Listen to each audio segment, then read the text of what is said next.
Hello students, welcome to my YouTube channel Malhotra Commerce Classes. Good afternoon to all of you. I hope आप सब लोग अच्छे होंगे. आज के जो हम लेक्चर में वीडियो में बात कर रहे हैं वो हमारा एग्रीगेट डिमांड है कि जो ये लेक्चर जो है क्लास 12 कॉमर्स स्टूडेंट्स के लिए बहुत ज़्यादा रेलिवेंट है क्योंकि उनके मैक्रो इकोनॉमिक्स में चैप्टर नंबर 7 है aggregate demand and it's related concept.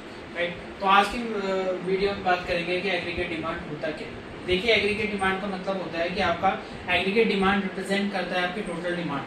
ठीक है, अब टोटल डिमांड आप पूछेंगे सर टोटल डिमांड कौन सी है.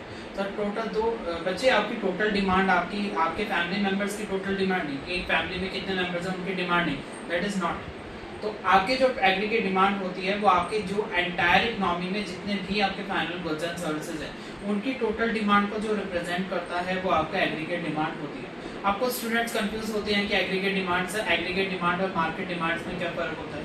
तो देखिए, बेसिक सा जो डिफरेंस है वो हम आप क्लियर करते हैं कि एग्रीगेट डिमांड जो होता है वो आपकी एंटायर इकोनॉमी के जितने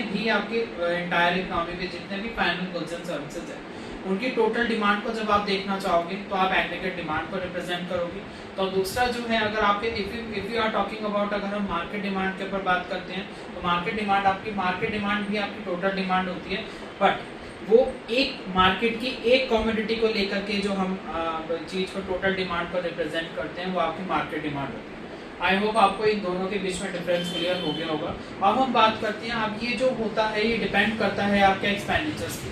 आप एक्सपेंडिचर इन द सेंस यानी कि आप कितने इकोनॉमी के कितने सेक्टर से आप एक्सपेंडिचर इनकर्ट कर रहे हो. इन सारे एक्सपेंडिचर्स को जब आप सम टोटल करोगे तो आपका क्या बन जाएगा, आपका एग्रीगेट डिमांड फाइनली बन जाएगा. राइट, अब हम बात करते हैं कंपोनेंट्स की. कंपोनेंट्स कौन से हुए. सबसे पहली बात आई हमारे, देखिए देयर आर टोटल 4 कंपोनेंट्स होते हैं एग्रीगेट डिमांड के. या कंपोनेंट्स बोलो, चाहे आप इसको कॉन्स्टिट्यूएंट्स बोलो, चाहे आप इसको डिटरमिनेंट्स बोल सकते हो, और यू कैन से. राइट, सबसे पहले आया हमारे पास private household consumption expenditure. देखिए, private household consumption expenditure क्या बोलता है बच्चे. Private household consumption expenditure it is represented by सी.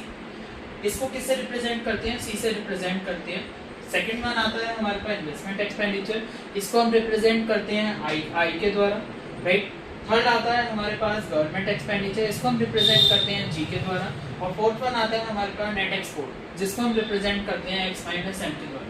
तो ये जो मेन कंपोनेंट्स होता है इनका जब आप सम टोटल करते हो तो आपके पास क्या निकल के आता है, आपके पास एग्रीगेट डिमांड निकल के आता है, जिसको आप बोलते हो एग्रीगेट डिमांड, और you can say actual aggregate expenditure are both are the one and the same thing. Right, सबसे पहले हम बात करते हैं प्राइवेट हाउस कंजम्पशन एक्सपेंडिचर. देखो, जिसको हम सी से